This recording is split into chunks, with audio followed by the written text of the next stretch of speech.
Hello everyone and welcome back. I hope you're all having a wonderful weekend so far. So in today's news update, we're going to be going over a couple of different stories. So yesterday that Chinese balloon was finally shot down. We're going to be covering everything in detail about that, why we shot it down when we did, and what China's response is to us shooting that balloon down. In addition to that, we also have some updates from Mike Pence, who has not yet come out to say that he's going to be running for president, but he's saying that if he did run for president, these are the changes that he is going to make in regards to Social Security. I think these are very important to go over. In addition to that, we're also going to be going over what Donald Trump says he would like to have done with Social Security and what Republicans should be coming out and saying about the program. And finally, we also have Marjorie Taylor Greene saying that her salary of $174,000 is not enough. We're going to be looking into that, why she's saying that, and what I personally think. I'm also interested in hearing your comments about all the stories that I'm going to be covering in today's video. So if you have any thoughts or comments, make sure to leave them below. Now, before I go ahead and jump into the first story for today, if you would like to receive up to 12 free stocks from Webull, I will go ahead and leave a link in a pinned comment below where you can receive just that. Okay, so jumping right into the first story for today, this is from The Hill. U.S. downs Chinese balloon drawing a threat from China. So the U.S. military on Saturday shot down a suspected Chinese spy balloon off the Carolina coast after it traversed sensitive military sites across North America. China insisted the flyover was an accident involving a civilian aircraft and threatened repercussions. President Joe Biden issued the order but had wanted the balloon down even earlier on Wednesday. He was advised that the best time for the operation would be when it was over water, U.S. officials said. Military officials determined that bringing it down over land from an altitude of 60,000 feet would pose an undue risk to people on the ground. Now, my first question is here, we should have the surveillance to have seen this balloon well before it got into our airspace over Alaska. I believe it started. Why didn't we shoot it down before it even got to Alaska? Or why didn't we shoot this thing down when it was in a more, a sparse population like Alaska, a very small population in comparison to the landmass, also Montana? Why didn't we shoot this thing down before it even got to Alaska? We should have seen this thing coming. Maybe we're focused on other issues. I don't know what's going on. China responded that it reserved the right to take further action and criticized the United States for an obvious overreaction and a serious violation of international practice. I have to wonder here, if we had a balloon that was flying over China, would they just let it fly over their entire country? Or would they be shooting it down before it even got to their country or over its land? Let me know what you think in the comment section below. In its statement Sunday, China's Ministry of Foreign Affairs said that China will resolutely uphold the relevant company's legitimate rights and interests, and at the same time reserving the right to take further actions in response. China's Ministry of Defense echoed the statement later in the day, saying it reserves the right to take necessary measures to deal with similar situations. So what do you think they mean by that? What do you think their revenge is going to be? Also from The Hill, China condemns U.S. attack on surveillance balloon as an overreaction. China condemned the U.S. military's decision on Saturday to shoot down a suspected Chinese surveillance balloon that flew over the U.S. last week. China strongly disapproves of and protests against the U.S. attack on a civilian unmanned airship by force, the Chinese Foreign Ministry said in a statement on Sunday morning, per the South China Morning Post. The U.S.'s use of force is a clear overreaction and a serious violation of international practice, the ministry added, noting that Beijing reserves the right to make further responses that are necessary. Beijing confirmed on Friday that the balloon was Chinese, but claimed that it was primarily used for meteorological research and had been blown off course. Quote, the Chinese side regrets the unintended entry of the airship into U.S. airspace due to force majeure, a ministry spokesperson said. However, American officials have maintained that the balloon was surveilling strategic sites within the United States, leading Secretary of State Anthony Blinken to postpone his trip to Beijing on Friday. Now, my second question, other than why we didn't shoot this balloon down before it even entered our airspace, is what was even the point of shooting this balloon down once it already passed through and got to the Atlantic Ocean past the Carolinas? I mean, why would you shoot it down there? Did they think it was going to make like a U-turn and come back across the United States again? If it was already done surveilling our entire country, what was the point of even shooting it down at that point? You might as well just continue along, even not shooting it down. Let me know what you think about that. Did they think that it was going to make a U-turn and come back across the U.S. and do more surveillance? Let me know what you think. In some other news, Mike Pence recently called for some Social Security reform as well as private savings accounts. So this is from Yahoo News. Former Vice President Mike Pence, a possible contender for the Republican presidential nomination in 2024, said Thursday that he wants to reform Social Security and institute private savings accounts for recipients. He said, quote, "There are modest reforms and entitlements that can be done without disadvantaging anybody at the point of need," Pence told an audience at the National Association of Wholesaler Distributors Summit in Washington, D.C. "I think the day could come when we could replace the New Deal with a better deal, literally give younger Americans the ability to take a portion of their Social Security withholdings and put that into a private savings account." According to The Hill, Pence said that he was involved when former President George Bush attempted to reform Social Security with a plan to partially privatize it in 2005. Bush's proposal did not advance to become law as he could not gather the necessary support in Congress.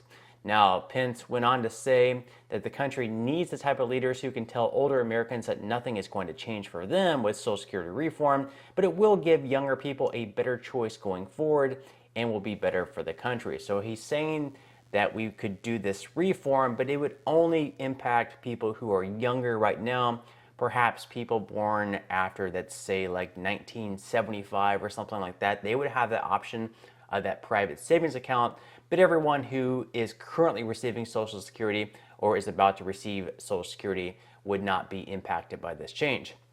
Now, in some other news, Donald Trump recently came out with his own thoughts about Social Security. We've had a lot of Republicans come out and say different things about it, that we should privatize it, that we should not touch it at all. And they're really getting a bad look, and that might have been one of the main reasons Republicans did not fare too well in the 2022 midterm elections, is people just weren't all that motivated to get out and vote for Republicans because they believed that Republicans were going to cut Social Security benefits or take it away or raise the full retirement age or anything like that. So Trump recently came out and he issued a warning to Republican lawmakers saying that do not lay a finger on entitlement programs as part of the debt ceiling showdown with the White House. He said that under no circumstances should Republicans vote to cut a single penny from Medicare or Social Security. He said this in a video. And recently, Republicans have vowed to not raise the federal government's borrowing capacity unless Biden makes steep cuts to federal spending, potentially impacting social insurance programs like Social Security and Medicare. Trump's video is a warning to his fellow party members not to go there. Instead, he suggests targeting foreign aid, cracking down on migration, ending left-wing gender programs from our military, and billions being spent on climate extremism. He said, quote, "Cut waste, fraud, and abuse everywhere that we can find it, and there is plenty of it," Trump said. "But do not cut the benefits our seniors worked for and paid for their entire lives. Save Social Security, don't destroy it." So let me know what you think about Trump's thoughts there. I definitely agree with him. This is something that we shouldn't cut. This is a very popular program among both Democrats, Independents, and Republicans. It should be something that we don't touch. Maybe for younger Americans, we can change the way that it's structured if we do want to keep it around for a longer period of time. But for people who are already receiving Social Security benefits or about to receive them, definitely do not touch them. People rely on these benefits. A lot of Americans rely almost solely on their Social Security payments every single month to pay their rent, to pay their mortgage, to pay for groceries. And we cannot remove this program at this point in time. That would be a very, very bad move, politically speaking. Now, as far as polls go for 2024, assuming President Joe Biden does decide to go for re-election, which I think he will if Trump is the one who is elected from the Republican side. But if we look at Real Clear Politics, we can see that Donald Trump, on average, has a 1.7 point lead over Joe Biden. Most recent ABC News poll back on January 27th through February 1st, Trump had a 3-point lead. And you can see on the side there that President Biden currently has a disapproval rating of 53%. Another poll has him an approval rating of just 43%. So, Biden is not doing too well in the polls.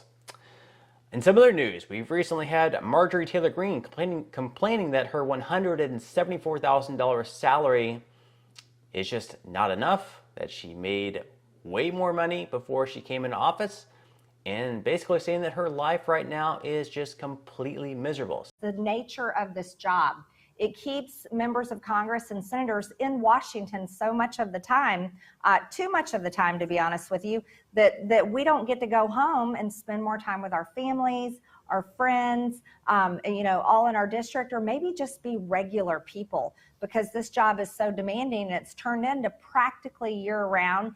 And for those of us in the House of Representatives, we have to run for Congress every 2 years. So you're practically campaigning nearly the entire time that you're here serving as a representative. So that's just a couple of examples that I can give you that I believe is a recipe for disaster. And that's how people just fall into this social club. I would call it a social club here in Washington, D.C. Now, for me, I have no interest in that. I really don't. And I'll tell you why. Becoming a member of Congress has made my life miserable. I made a lot more money before I got here. I've lost money since I've gotten here. I have people come up to me and say crazy things to me out of the blue in public places that they believe because they read it on the internet or saw it on some news show about me. So it's not a life that I think is like something that I enjoy because I don't enjoy it, but I'm committed to this job because I believe in it. Okay, so obviously this video is going to catch a lot of flack. There's a lot of people who just love Marjorie Taylor Greene. There's a lot of people who hate her, and there's just some people who are indifferent. So she's saying here that her salary of $174,000 is not enough. Now, if we look at the amount of Americans who receive that amount of money, there's only around, I believe, 5.5% of Americans who make more per year than $174,000 per year. So this is a good amount of money to live on. And then, of course, in addition to that, I believe they do get an allowance for flights, hotels, food, stuff like that, to hire staffers. So she's definitely not struggling to put food on the table, I will say that much. So probably not the best choice of words from Marjorie. Now, I can understand her that she's saying that she's always scrutinized and it's very stressful. It could be miserable at times if you're always under the limelight of what you're saying. If everything that you're saying is constantly being scrutinized, you're having articles online written about you, probably getting death threats at times. I can understand that would be very stressful. However, at the same time, she does kind of do that upon herself. We know a lot of lawmakers. What I mean by that, basically, not saying that she deserves to have any death threats. No one deserves to have any death threats, no matter who you are. That's very childish behavior to do that. But Marjorie Taylor Greene is definitely one of the more outspoken lawmakers in Washington. We have a lot of lawmakers, representatives that go there and we never even hear their names. I can mention several lawmakers and you probably never heard of them.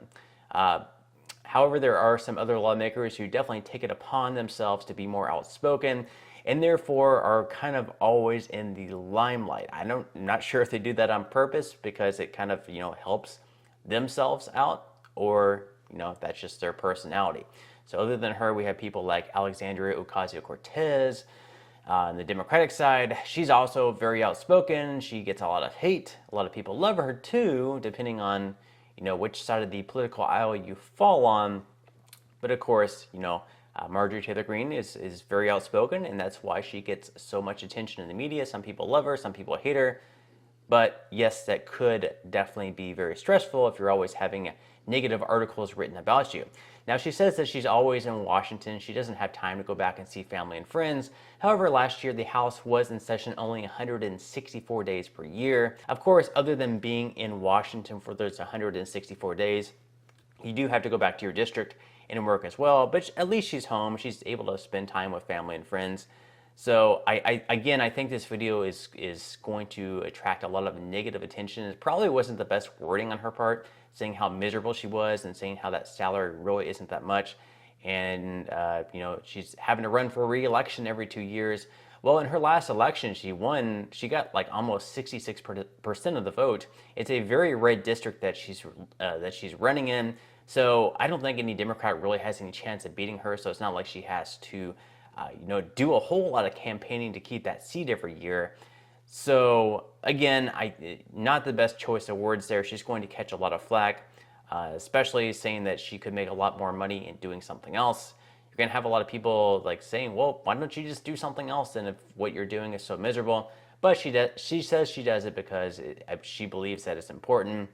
But again, not the best choice of words. But that's all the news that I have for today's video. If you enjoyed the content in today's video and you would like to see more like it, I would greatly appreciate if you would give this video a like. Subscribe to my channel if you haven't already, and I will see you in the next video.